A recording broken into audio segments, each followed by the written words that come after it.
di persoalan-persoalan begini. Karena di Kukusan itu ada sekolah SMP, ada perempuan itu LGBT, SMP ketemu itu. Jadi bukan hanya hamil duluan, tapi LGBT-nya ada. Di Yogyakarta, di tempat pesantren saudara saya, itu ada satu anak kelas 1 baru masuk. Laki-laki ini. Di tiap malam keliling keliling kamar, lalu tidur di samping temennya. Padahal udah punya ranjang sendiri. Tidur di samping temennya, ngeraba-raba. Cowok nih, baru masuk.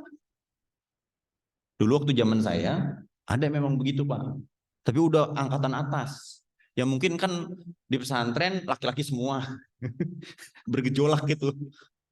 Udah menahan bocahnya. Kalau mau maghrib ngaji mulu.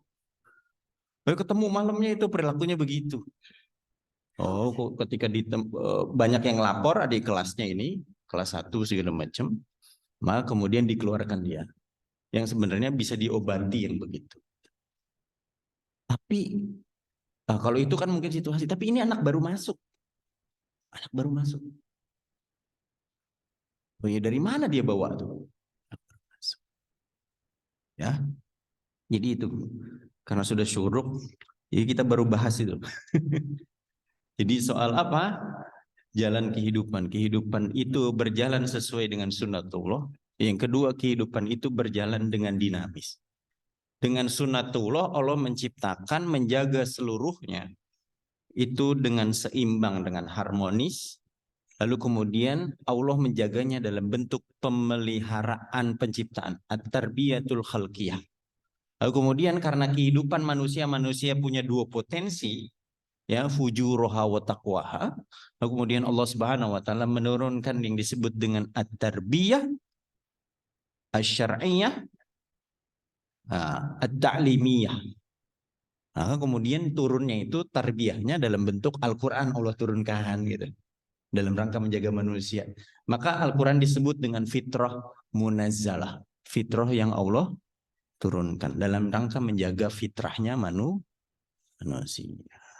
Nanti pada pertemuan berikutnya berkaitan dengan apa tujuan hidup manusia. Ada tujuan ukhrawi, tujuan spiritual, dan tujuan yang disebut dengan al-falah. Ada bahasa-bahasa, persinggungan bahasa-bahasa ilmu mantik. Ada bahasa-bahasa ilmu filsafat sebetulnya di sini. Dan demikian Bapak-bapak dan Ibu-ibu rahimakumullah. Kajian kita pada pagi hari ini, mudah-mudahan yang disampaikan bermanfaat bagi diri saya pribadi dan para jamaah sekalian, bahwa kita harus memahami apa maksud Allah Subhanahu wa taala menciptakan kita, lalu bagaimana kemudian kita menjaga diri kita sebagai makhluk yang Allah pilih satu-satunya sebagai khalifah. Bukan Allah memilih yang lain, tapi Allah memilih manusia. Karena manusia itu al-hayawanu an-natik. Manusia itu adalah makhluk yang punya akal. Ya, makhluk yang punya akal, sedangkan yang lain itu nggak punya akal. Nah, kalau Allah pilih punya akal, lalu kemudian akal itu dijaga dengan apa? Akal itu dijaga dengan panduan dari Allah Subhanahu wa taala, yaitu Al-Qur'an. Ya, at-tarbiyah asy-syar'iyyah at-ta'limiyah. Demikian, terima kasih. Billahi sabil haq fastabiqul khairat. Nasrun minallah wa fatun qarib bisyil mu'minin. Assalamualaikum warahmatullahi wabarakatuh.